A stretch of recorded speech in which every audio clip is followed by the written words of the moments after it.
கேளுங்கள், உங்களுக்கு என்ன வேண்டும்? எனது 6 மகன்கள்.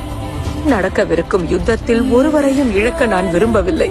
உங்களுக்கு 6 மகன்கள் என்றும் இருந்ததில்லை. மாறாக 5 மகன்கள் மாத்திரமே இருந்தார்கள்.